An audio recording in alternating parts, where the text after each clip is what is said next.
इसका रीज़न था, किसने किया था, it was a murder. I call this as a murder. It was not an incident. It was. अस्सलाम वालेकुम everyone, hope so you guys are doing very well. Getting so many messages about कि आप किधर हैं, आप online नहीं हैं. I was offline from YouTube. 3 weeks हो चुके थे और मोर देन डैट. तो बेसिकली मैं कहाँ थी और मैं किस ट्रॉमेटाइज सिचुएशन से गुजरी हूँ, या मेरे फैमिली किस ट्रॉमेटाइज सिचुएशन से गुजरी है और क्यों गुजरी है. I want to tell this thing with my family. I want to share this thing with my YouTube family. और मुझे नहीं पता how I can share everything with you all, but I want to share this thing. मैं चाहती हूँ, awareness देना भी चाहती हूँ. वो लोग, वो डॉक्टर्स जो इस तरह के काम कर रहे होते हैं, दे नो दैट कि वो अपना पूरा ट्रस्ट करके, एक पेशेंट आपके ऊपर पूरा ट्रस्ट करके आते हैं, और जब वो एनेस्थाइज सिचुएशन में होता है, एनेस्थीसिया दिया हुआ होता है उसको, तो वो एक अनकॉन्शियस सिचुएशन में होता है और वो आपके ऊपर ट्रस्ट करके आते हैं. तो how can you play with someone life. I don't no किस तरह के डॉक्टर्स, ऐसे डॉक्टर कहाँ से आते हैं. मैंने आज ये वाइट कोट स्पेसिफिकली एक रीज़न के लिए पहना है. मैं आपको बताना ये चाहती हूँ कि being a doctor, whenever we are in a white coat, हमें ये सिखाया जाता है कि देखिए, आपके पास जब भी पेशेंट आता है ना, आपने उसके दर्द को नहीं फील करना कि उसको पेन हो रहा है कि नहीं हो रहा. You don't have to see this thing, क्योंकि पेन रिलीव करने के लिए भी आपको एक पेन देना पड़ता है. I want to share my story, my family story with you all. Basically it's more than 2 weeks मैं ऑफलाइन थी फ्रॉम द यूट्यूब. अब this is my first video that I am gonna talk, जो कि मैं चाहती हूँ कि मैं अपनी स्टोरी, अपनी फैमिली स्टोरी आपको बता सकूँ कि हम लोग किस सिचुएशन से गुजरे हैं. बेसिकली मेरे मामू जो हैं, वो so young, he is not in a situation कि जिसके हम कहते हैं ना कि एक डेथ हो जाती है, तो एक natural death is a natural process. Everyone know this thing. Death का एक टाइम होता है, ठीक है, एक टाइम होता है जो कि हमें पता है कि अच्छा बंदा ओल्ड हो जाता है, तो it's a natural process at that time, जब वो अपनी सारी जिम्मेदारियाँ जो है वो निभा चुका होता है. तो नाउ उसका ये टाइम होता है कि उसे ऑफकोर्स जाना है इस दुनिया से. लेकिन एक डेथ होती है जो किसी की मर्डर की वजह से होती है, किसी की लापरवाही की वजह से होती है, किसी की लालच की वजह से होती है. अब वही डेथ, वही चीज़ हमारे साथ हुई है. मेरे मामू जो हैं, सीढ़ी से गिरे थे, लाइक फिसल गए थे, सीढ़ी से फिसले थे. और वो सीढ़ी भी लाइक 1 या 2 सीढ़ी से फिसले थे, इतनी ज़्यादा नहीं थी, बट उनको ये हुआ था कि फ्रैक्चर हो गया था, from the femur bone fracture हो गई थी. तो उसमें ये हुआ था कि वो डॉक्टर के पास गए, एक ऑर्थोपेडिक के पास, जो कि हमारे मतलब हम लोग रहते हैं बहावलपुर की तरफ, तो लोधरा में था वो ऑर्थोपेडिक. उसके पास गए और वो उस ऑर्थोपेडिक ने जो चार्जेस बताए, मामू ने बोला कि दैट्स ओके, जो भी चार्जेस हैं परफेक्टली फाइन, मैं चार्जेस आपको दूंगा, लेकिन मुझे चीज़ काम बहुत अच्छा चाहिए. यानी उन्होंने अपना पूरा ट्रस्ट एक डॉक्टर पे किया, और वो डॉक्टर एक, he was like a trapping doctor. मतलब उन्होंने अपनी बातों में इतना ज़्यादा ट्रैप कर लिया कि मामू को लगा कि वट एवर ही सेइंग. उन्होंने कहा कि मैं जो रॉड डालूंगा, ठीक है, उनकी लेग का मसला था, तो उन्होंने कहा जो मैं रॉड डालूंगा वो बहुत अच्छी होगी, इटली की होगी, बहुत अच्छी कंपनी की है, और आपको कोई भी मसला नहीं होगा, विद इन अ 1 मंथ आप जो है ना वो वॉक कर सकेंगे. ठीक है, जब भी हम ना कहीं से गिरते हैं, हमारी बोन फ्रैक्चर होती है, we have 2 options, either to put the rod, either to have dressing. ठीक है, तो ड्रेसिंग में हमारे पास ड्यूरेशन ज़्यादा हो सकता है, 4 मंथ्स का हो सकता है, लेकिन अगर आप रॉड डालते हो ना, तो आपके पास विद इन अ 1 मंथ और 2 मंथ्स के अंदर आप चलने लगते हो, बिल्कुल परफेक्ट सही से चलने लगते हो. तो मामू चाहते थे कि इट्स बेटर कि पैसे इन्वेस्ट करके रॉड लगवा के, ताकि मैं जल्दी मूव कर सकूँ, मैं जो है मेरा रिकवरी सून हो सके. और ऐसा भी नहीं कि वो लोग गरीब हों कि वो लोग बोलें कि चलो ड्रेसिंग कर दो और हम जो है ना 4 महीने में चलने लगेंगे, तो दैट्स ओके. नहीं, उन लोगों ने रॉड डलवाने का कहा. ठीक है, मामू ने कहा ओके रॉड डालें, लेकिन बहुत अच्छी कंपनी की चाहिए. What ever the amount they said it's like more than 90,000, और मतलब अप्रॉक्स 1 लाख. जो भी उन्होंने अमाउंट बोली, डॉक्टर ने रिकमेंड की कि this much amount I am going to take from you, and whatever the material I am going to use, it will be perfectly good. ठीक है, तो ये सब कुछ सबको लगा कि ओके ठीक है, आप मटेरियल बहुत अच्छा यूज़ करें, ऑपरेशन सक्सेसफुल करें, पैसे जितने भी चाहिए इट्स ओके. और वो बेसिकली एक ऑर्थोपेडिक का पूरा क्लिनिक था, ये नाम है. ठीक है, वो ऑर्थोपेडिक, और जो डॉक्टर थे उनका नाम है डॉक्टर गुलाम नबी. अपना नाम चेक करें, गुलाम नबी, मतलब कितना खूबसूरत नाम है, गुलाम नबी, नबी के गुलाम. ठीक है, उस आई कैन से दरिंदा नुमा डॉक्टर. ठीक है, उस डॉक्टर ने उन्हें ट्रीट किया, और वो जो क्लिनिक था जिस टाइम वो गए, it was seems to be like a good, like अच्छा दिख रहा था, हाइजीन का ख्याल फील हो रहा था कि है. लेकिन जहाँ पे उसका ऑपरेशन हुआ था, वो जगह, ज़ाहिर बंदा अनकॉन्शियस होता है जब उसका ऑपरेशन होता है, वो पूरा ट्रस्ट करके रखते हैं. और पता है, हमें ये सिखाया जाता है कि जब भी ना आपके पास कोई पेशेंट आता है ना, आप उसको अनकॉन्शियस करते हो ना, उस टाइम आपको उसके पेन को फील नहीं करना, ठीक है। हमें ये सिखाया जाता है कि पेन को फील नहीं करना, क्योंकि अगर हम एक पेशेंट के पेन को फील करेंगे ना तो हम ऑपरेट नहीं कर सकते, हमें ही ऑपरेट करना। आप एनेस्थीसिया देते हो, हम एनेस्थीसिया देते हैं, तो एनेस्थीसिया के बाद आपको फील नहीं करना उसका पेन। अगर आप फील पेन करते हो तो आप उसको ऑपरेट नहीं कर सकते। तो ये चीज़ होती है। इसका ये मतलब कभी नहीं होता है कि आपके पास अगर एक पेशेंट आ रहा है, अगर वो एक अनकॉन्शियस सिचुएशन में है, तो आप उसको ज़िबा कर दो। ज़िबा इन अ सेंस कि आप उसके साथ जो कर रहे हो ना, आप उसके अंदर जो डाल रहे हो ना, he don't know whatever you are using, only you and your God knows, right. सिर्फ आपको पता है जो आप चीज़ें यूज़ कर रहे हो, या फिर आपके अल्लाह को पता है, या एक आप अपने अल्लाह को जवाब दोगे, राइट। अब उसने जो रॉड यूज़ की थी मेरे मामू के लेग पे, वो रॉड जो है स्टेरलाइज नहीं थी, इट वॉज, उसकी स्टील अच्छी नहीं थी, वो पस वाली थी, इन्फेक्टियस थी, ठीक। वो जो रॉड उन्होंने यूज़ की थी वो ऑलरेडी यूज्ड हुई हुई थी। और getting more charges as compare to normal patient से आप उनसे ज़्यादा चार्ज ले रहे हो, एटलीस्ट आप अच्छा मटेरियल तो यूज़ करो। और उस डॉक्टर के बारे में ना हमने बहुत सारी बातें सुनी हैं, लेकिन आफ्टर दैट जैसे लोग आए हैं हमारे पास, वो लोग बता रहे होते हैं कि ये जो डॉक्टर है ना, ये डॉक्टर कभी भी आप इनके पास जाओगे ना तो वो अपनी कीमत तो कम कर देगा, लेकिन पेशेंट को जाने नहीं देगा। इसका ये मतलब हुआ, अगर आप एक अच्छा मटेरियल यूज़ कर रहे होते हो ना, तो आप कभी भी अपने पैसे नहीं कम करते हो, ठीक है। अगर आप कहते हो ना 50,000 में मैं ऑपरेशन करूँगा, तो आप कभी भी उसको 25,000 में नहीं कर सकते हो। उसका क्या रीज़न है? क्योंकि आप मटेरियल अच्छा यूज़ कर रहे हो। तो how can you ask someone के 50,000, आपने बोला, वो 50,000 से 25,000 तक भी पैसे कम कर देते थे, उन्हें कोई मसला नहीं होता था। इसका ये मतलब whatever the material they are using वो इफेक्टेड है, वो सही नहीं है, और जो instrument they are using they are sterilize नहीं है, अनस्टेरलाइज इंस्ट्रूमेंट वो यूज़ कर रहे होते हैं। अच्छा, ये तो हो गया ऑपरेशन। ऑपरेशन उन्होंने कर दिया, रॉड डाला, दैट वाज इन्फेक्टेड, हमें उस टाइम तक भी नहीं पता, क्योंकि उन्होंने हमसे जो चार्जेस लिए ना, दैट वाज मतलब एक अच्छी अमाउंट इन्होंने हमसे ली थी, अप्रॉक्स 1 लाख तक इन्होंने हमसे लिया, और हमने जो है ना दे दिया, बिकॉज हमें ट्रस्ट था डॉक्टर पे। अच्छा ठीक है, डॉक्टर ने बोला है कि वो एक बेस्ट, और he is a FCPS pass as well, ठीक है। तो हमारा तो ट्रस्ट बनता है ना, क्योंकि वो FCPS पास है, ऑर्थोपेडिक है, MBBS FCPS पास किया हुआ है। इसका मतलब है कि वो एक अच्छा डॉक्टर होगा, उसके पास नॉलेज होगी। लेकिन नॉलेज के साथ साथ he was too much greedy, कि वो जो है ना, उसने जो मटेरियल यूज़ किया है ना, वो यूज्ड इन्फेक्टियस यूज़ किया, यानी वो क्लीन नहीं था, या तो वो उसने किसी पेशेंट से यूज़ किया हुआ डाला रॉड। इसका हमें कैसे पता चला कि वो उस डॉक्टर ने ऐसा यूज़ किया या नहीं? मेरी मामू को 10 डेज़ के बाद फीवर स्टार्ट हो गया था, and it was severe fever. तो वो लोग डॉक्टर के पास लेकर गए, और जब स्टिचेस लगे हुए थे ना, पूरे फीमर पे स्टिचेस लगे हुए थे, जब वो स्टिचेस हटाने के लिए उसी क्लिनिक में लेकर गए ऑर्थोपेडिक के पास, यानी गुलाम नबी, डॉक्टर गुलाम नबी के पास, तो उसने जो स्टिचेस हटाए जिस तरह से, without gloves, how it is possible? You are just doing something else without gloves. हम तो, मैं जहाँ काम करती हूँ ना, वहाँ पर एक के बाद एक ग्लव्स, सिर्फ एक पेशेंट के साथ एक ग्लव यूज होते हैं, दूसरे पेशेंट के साथ दूसरे ग्लव्स। मतलब आप समझे कि हम यूँ करके ग्लव्स उतार रहे होते हैं all the time. Reason is this कि सेफ्टी है, हमारी सेफ्टी, पेशेंट की सेफ्टी। एक ग्लव्स मैंने एक पेशेंट के साथ यूज़ किया, वही ग्लव मैं दूसरे के साथ नहीं कर सकती। इवन मैं अपने हाथ अगर एक पेशेंट के साथ यूज़ कर रही हूँ ना, तो मैं वही हाथ अपने दूसरे पेशेंट के साथ विदाउट ग्लव्स कभी यूज़ नहीं कर सकती। बट जब उनके वो स्टिचेस हटाए हैं, they were doing everything without gloves, ठीक है, मतलब ग्लव्स के बिना। और वो नो वन नोज कि उन्होंने इससे पहले कितने पेशेंट्स को विदाउट ग्लव्स ट्रीट किया। मतलब एक डॉक्टर के अंदर इतना सेंस नहीं है, अगर उन्हें असिस्टेंट भी रखे हुए हैं ना, तो आप उन्हें नहीं असिस्ट कर पा रहे कि वो विदाउट ग्लव्स काम कर रहे हैं, हटा रहे हो विदाउट ग्लव्स कैसे? और उनके, अब ये सोचें, अगर कोई बंदा विदाउट ग्लव्स यूज़ कर रहा होता है, आपके जो स्टिचेस है वो हटा रहे हैं, तो आपको क्या लगता है कि वो जो इंस्ट्रूमेंट यूज़ कर रहा है स्टिचेस हटाने के लिए, वो स्टेरिलाइज होंगे? मतलब वो अपना इतना टाइम वेस्ट करेंगे कि वो स्टेरिलाइज इंस्ट्रूमेंट यूज़ करेंगे? और आपको पता है, जब हम पेशेंट को स्टेरिलाइज इंस्ट्रूमेंट यूज़ करते हैं ना, तो हम उसके सामने खोलते हैं। उसका रीज़न ये, ताकि पेशेंट को पता हो कि उसके सामने ये खुला है, और इवन वो पूरा सील पैक होता है। हर पेशेंट के लिए हमारे पास अलग आते हैं, ठीक है। ऐसा नहीं है एक के बाद एक के साथ वही इंस्ट्रूमेंट यूज़ कर लिए, क्योंकि बीमारियां ऐसे ही फैलती है ना, एक को हेपेटाइटिस है, एक को एड्स है, दूसरे को भी हो जाएगा अगर आप स्टेरिलाइज नहीं करोगे इंस्ट्रूमेंट।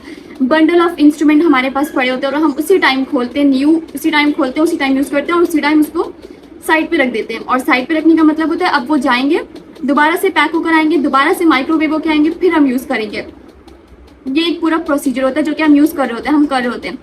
लेकिन उन लोगों ने जो इंस्ट्रूमेंट यूज़ किए ऑलरेडी दे वर अनपैक्ड, ठीक है, वो पैक नहीं थे, यानी उन्होंने अनस्टेरलाइज इंस्ट्रूमेंट यूज़ किए। इवन तो कि उन्होंने रॉड जो है वो इन्फेक्टियस डाली, उसके बाद भी उन्होंने इंस्ट्रूमेंट जो यूज़ किए वो भी स्टेरलाइज नहीं थे। डॉक्टर जो इतना पढ़ा लिखा है, उसने MBBS किया है, उसने FCPS किया है, he is FCPS pass, he don't even have a knowledge, उसको पता है सब कुछ, सब पता है उसे, लेकिन ही इज़ डूइंग एवरीथिंग ताकि वो अपना 1-2 रुपया बचा सके। जाहिर है आप चीज़ें को स्टेरिलाइज करोगे तो पैसा लगेगा, आप न्यू रॉड खरीदोगे, it takes a lot money. अब वही पुराना रॉड पड़ा हुआ आप किसी पे डाल दोगे तो आपका तो पैसा बच गया, लेकिन जो अगले वाला है उसकी ज़िंदगी खतरे में पड़ गई। सेम गोज विद माई मामू, उनके पास जो रॉड डाली थी इट वॉज इन्फेक्टियस। जब उनको फीवर स्टार्ट हुआ तो हॉस्पिटल लेके गए, बहुत अच्छे हॉस्पिटल, इंटरनेशनल हॉस्पिटल से ट्रीट करवाया। They declare this thing that what ever the rod they use it is infectious, लेकिन बहुत देर हो चुकी है। अब अगर वो जल्दी लेके आ जाते ना तो रीज़न ये, अगर वो वहीं से करवा लेते या जल्दी लेकर आते तो ये हो सकता था कि जो उनके अंदर रॉड डली थी उनकी पूरी लेग काट देते, या तो वो रॉड निकाल देते या पूरी लेग काट देते।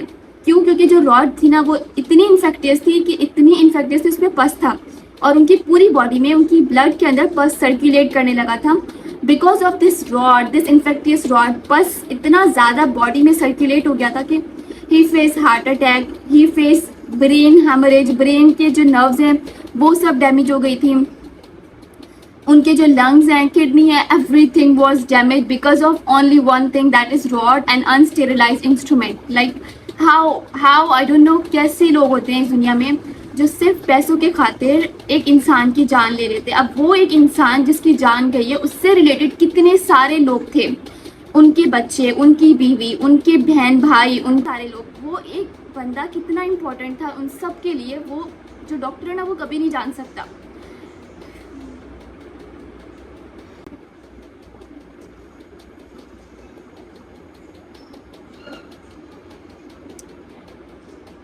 He was too curious for me as well. मुझे नहीं पता कि इतने सख्त डॉक्टर कैसे होते हैं। जब हमारा एडमिशन होता है ना MD कैट के, हम एग्ज़ाम दे रहे होते हैं, उस टाइम हम अल्लाह से ये दुआ करते हैं, अल्लाह ताला हम ऐसे इंसान बनेंगे जो इंसानियत की मदद करेंगे, क्योंकि एक डॉक्टर बनना आसान नहीं होता, लेकिन आपके दिल में रहम होना, मैं कहती हूँ सबके अंदर नहीं होता। वो डॉक्टर जो इतना पढ़ा लिखा था उसके अंदर से इंसानियत ही ख़त्म हो गई है, ठीक है। वो एक जानवर बन चुका था जो सिर्फ उसका मकसद था पैसा कमाना, उसका सिर्फ एक गोल था पैसा कमाना। जब भी आप डॉक्टर बनते हैं ना, आपके दिमाग में ये चीज़ होनी चाहिए कि आप डॉक्टर इसलिए नहीं बन रहे कि आपको पैसा कमाना है, you are going to do the business. No, आपको किसी की दुआएं लेना, मतलब अगर वो आज ठीक होते ना तो लिटरली वो उस डॉक्टर के पास जाते, उसे अप्रिशिएट करते कि आपकी वजह से मैं ठीक हूँ। आपको नहीं लगता कि ऐसा होता? उसको दुआएं देते, और जो दुआएं है ना वो आपको डबल पैसा दे सकता था, बजाय उसके जो आप पैसे इस तरीके से कमा रहे हो। तो 1-1 रुपये बचा बचा के, स्टेरिलाइज इंस्ट्रूमेंट ना यूज़ करके, रॉड दूसरे का यूज़ किया हुआ डाल के, आपने सिर्फ एक ज़िंदगी नहीं, आपने बहुत सारी जानें ले ली। Doctor Ghulam Nabi, I don't know कैसे लोग होते हैं। आप इतना बड़ा क्लिनिक, अब आपको पता है हम लोग अगर उनके खिलाफ एक्शन भी लेंगे ना तो क्या होगा? आपको क्या लगता है पाकिस्तान से आप क्या एक्सपेक्ट कर सकते हो कि क्या होगा? कि आपको लगता है कि वो यही सोचेंगे नहीं आप गलत हो? देखो, हम गलत नहीं हो सकते। जब आपको 2 हॉस्पिटल्स ने ये बात डिक्लेयर की है कि जो रॉड यूज हुआ है ना that is infectious and that is the only cause. जिसने क्या किया, हालांकि उन्हें तो नहीं पता ना हमने कहाँ से इलाज कराया, हमने कैसे, नो उन्हें नहीं पता, और that is a international hospital, ठीक है, जिसने डिक्लेयर किया है। एक गवर्नमेंट हॉस्पिटल जिसने डिक्लेयर किया है। देख ने सारे हॉस्पिटल्स गलत नहीं कह सकते, राइट? और हमें भी पता है कि जैसे हमने रॉड डलवाई, एक इंसान जिसे कुछ भी नहीं था, नॉट इवन अ शुगर का मसला, ना BP का मसला, वो इंसान जो बिल्कुल ठीक था, with in a 1 month after just inserting the rod he is no more in this world.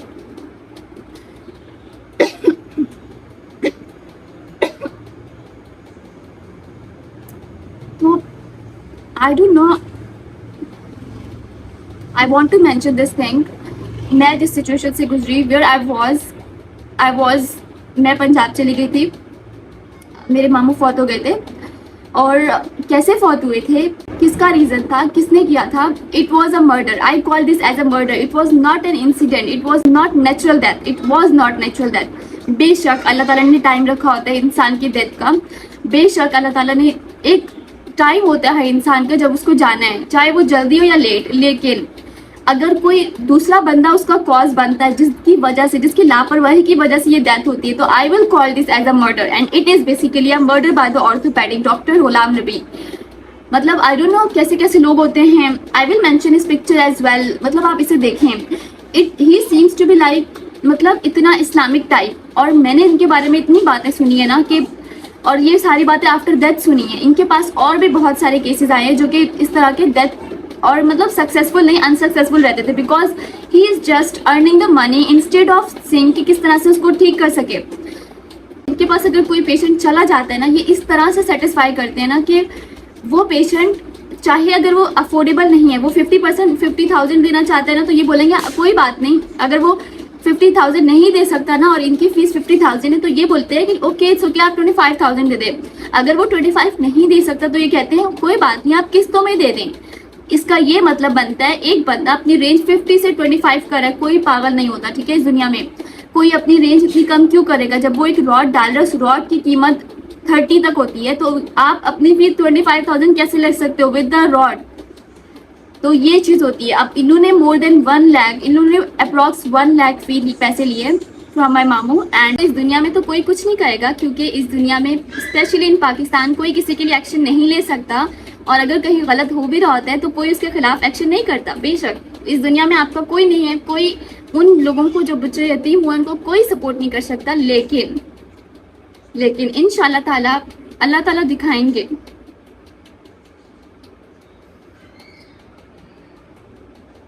इंशाल्लाह ताला वो देखेंगे सारे लोग जिन्होंने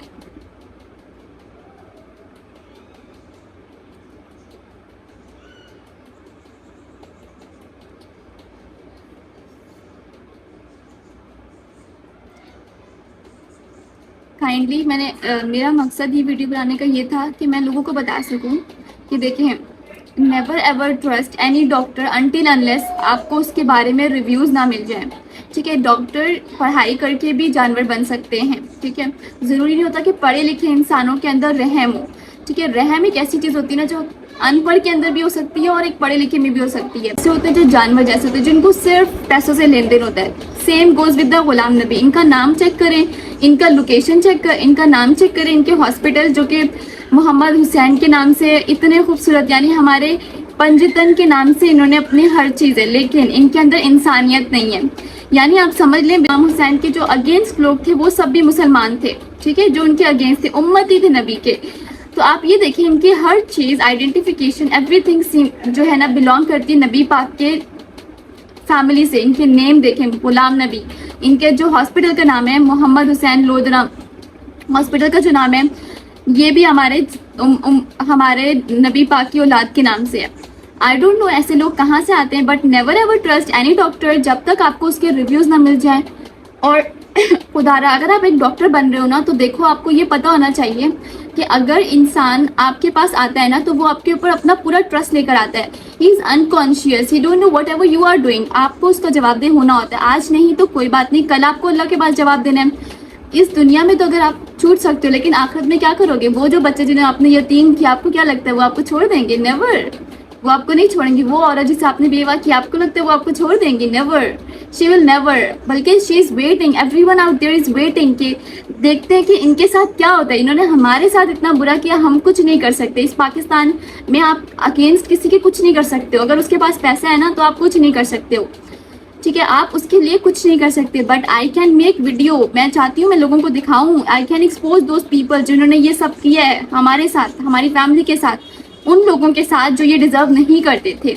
एक हैप्पी फैमिली को आपने ऐसे तबाह किया कि वो उनको खुद समझ नहीं आ रहा हमारे साथ क्या हुआ है। So this is all about that the story where I was in this traumatic situation, I was in this traumatic. और literally when I was becoming a doctor, मैंने खुद से, मेरे बाबा ने मुझसे ये अहद करवाया था कि आप जब डॉक्टर बन जाओगे ना, तो आपको when you start your own clinics, आपको एक दिन ऐसा रखना होगा जो आप गरीबों की हेल्प करो। क्यों? ताकि मेरे दिल में रहम आ सके। जब इंसान कमाना स्टार्ट करता है ना, तो वो इतना बेरहम बन जाता है ना कि उसे ये नहीं ख्याल रहता कि मैं उसके केयर करूं या उस इंसान के दर्द को महसूस करूं या उसके ऊपर में जब अनस्टेरिलाइज इंस्ट्रूमेंट या गंदा रॉड डाल रहा हूँ। हालांकि उस डॉक्टर को अच्छे से पता था कि जो मैं रॉड डाल रहा हूँ ना दैट इज इन्फेक्टियस, अगर मैंने डाल दिया ना तो हो सकता है इसकी जान चली जाए। और बहुत सारे ऐसे लोग होंगे जिसने इन्फेक्टियस डाली होगी और उन लोगों ने, उनका इम्यून सिस्टम इतना स्ट्रांग होगा कि उन्होंने वो उसको रेजिस्ट कर गए होंगे। और बहुत सारे ऐसे लोग होते हैं जो रेजिस्ट नहीं कर पाते, उसे पता था सब कुछ but still he did this thing ताकि उसका पैसा बच सके। और आज उनके लिए कोई एक्शन नहीं ले सकता। Reason is this because this is Pakistan. और उसके पास डिग्री है, MBBS की बिल्कुल है डिग्री। ऐसी डिग्री को ना लानत ही देनी चाहिए जिसके ऊपर ना आप अपनी जान नहीं बचा सकते बल्कि आप लोगों से बददुआएं ले रहे हो। और kindly whenever you are visiting any doctor, कोई भी डॉक्टर हो, first you have to check the hygiene. अगर उसके पास हाइजीन नहीं है ना, उसकी हॉस्पिटल में हाइजीनिक चीज़ें नहीं है ना, अगर वो आपके सामने अपनी चीज़ें खोल नहीं रहा ना, न्यू इंस्ट्रूमेंट नहीं खोल रहा ना, don't go there, kindly don't go there. हम लोग जब काम करते हैं ना क्लिनिक के अंदर तो मैं एक चीज़, जो भी चीज़ उठाती हूँ ना, स्टेरिलाइज। हमारे वहाँ जो डॉक्टर सर्जन्स हैं, whatever they used it is sterilized, everything is sterilized। क्यों? बिकॉज वी नो दैट अगर हम अनस्टेरिलाइज यूज कर रहे हैं तो पेशेंट को तो नहीं पता चलेगा बिकॉज ही इज अनकॉन्शियस, लेकिन हमें तो पता है ना, हमारे दिल को तो पता है ना। God knows everything out there, he knows we are using unsterilise thing, he knows we are inserting the rod which is infectious, या फिर वो पहले किसी पेशेंट पे यूज हो चुका है। आप किसी भी एक पेशेंट की यूज की हुई चीज दूसरे पे यूज नहीं कर सकते, नहीं कर सकते, कभी भी नहीं कर सकते हो। वो इन्फेक्टियस, अगला भी इन्फेक्टियस। एक इंसान जो बिल्कुल ठीक था, बिल्कुल ठीक, मेरे मामू को कोई मसला नहीं था, बिल्कुल ठीक थे वो, उन्हें इवन कोई बीपी का मसला नहीं था, कोई शुगर का मसला नहीं था। ही वॉज परफेक्ट, बिल्कुल एक इंसान जो कि परफेक्ट होता है ना वैसे थे। और उनकी कोई एज भी ऐसी नहीं थी कि जो नेचुरल डेथ, जो कहते हैं ना नेचुरल डेथ अगर उनकी हो जाती तो हमें ना कुछ होता। It was not his age कि उनको डेथ की एज नहीं थी। जैसे हम कहते हैं ना approx 70 is the natural death जिसकी एज कहते हैं, 70 और मोर देन दैट, इसको हम नेचुरल डेथ कह सकते हैं बिकॉज आजकल 70 ही एज चल रही है डेथ की। But he is not like this, उनकी एज ये थी ही नहीं। उनके it was not a natural death, it was murder, it was murder by a doctor, जो कि उसे खुद को भी पता होगा कि उसने इलाज किया था और उसकी वजह से मर्डर हुआ है क्योंकि वो उधर ही रहते हैं सारे।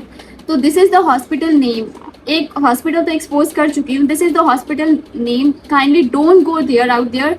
और मैं इंशाल्लाह ताला एक पोस्ट भी डालूंगी about this man and I want everyone out there कि वो इसे शेयर करें maximum possible because I don't want anyone out there जो यहाँ रहते हैं वो भी यहाँ जाएं। बिकॉज अगर ये हाइजीन का ख्याल नहीं रख रहे ना तो इनको चाहिए अपना क्लिनिक बंद कर दें, क्योंकि लोगों को मौत के मुंह में डालने से बेहतर है कि अपना क्लिनिक बंद कर देंगे। 1 लाख अमाउंट आपने दे रहे हो और उस 1 लाख अमाउंट के बाद हमारे जब मामू डेथ के करीब इतने हो गए थे, फीवर हो गया उनको, उनकी पूरी बॉडी रेड रैशेज हो गए because what are the showing, WBCs बहुत कम हो गए। जब उन्हें इंटरनेशनल हॉस्पिटल लेके गए थे तो वहाँ पर जो चार्जेस लगे थे ना, इट वॉज सिर्फ एक रात के, इट वॉज 3 लाख।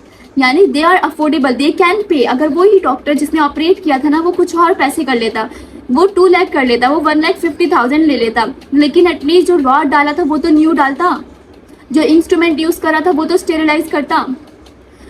डॉक्टर्स का ये कॉन्सेप्ट हो गया कि लोगों से जो है ना पैसे लेना है और जो चीज़ें यूज़ करनी है ना वो कम से कम पैसों वाली यूज़ करनी, गंदी यूज़ करनी। मतलब आपको ये समझ नहीं आ रहा कि एक इंसान की जान आपके हाथों में है और आप अगर एक गंदी चीज़ यूज़ कर रहे हो ना तो उसकी जान भी जा सकती है। और आज वो हमारे साथ इस दुनिया में नहीं है।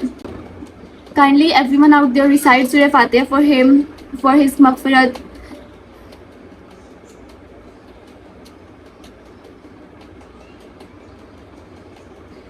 अल्लाह ताला सबको अपने हिफ्ज़ ईमान में रखे, जिसने ये किया है उसे तबाह बर्बाद करे, इस दुनिया में भी इस आखिरत में भी उसे दिखाए। और यकीन माने this is being a Muslim, it's concept कि अगर कोई इंसान किसी के साथ बुरा करता है ना तो उसके साथ इस दुनिया में तो होता ही है। अगर इस दुनिया में वो बच जाए ना तो आखिरत में जो उसके साथ होती है ना वो फिर बर्दाश्त नहीं कर पाता। तो आप ये चीज़ देख लीजिएगा कि उसने इधर बुरा किया है ना तो उसके साथ तो बुरा होगा ही। So this is all about where I was there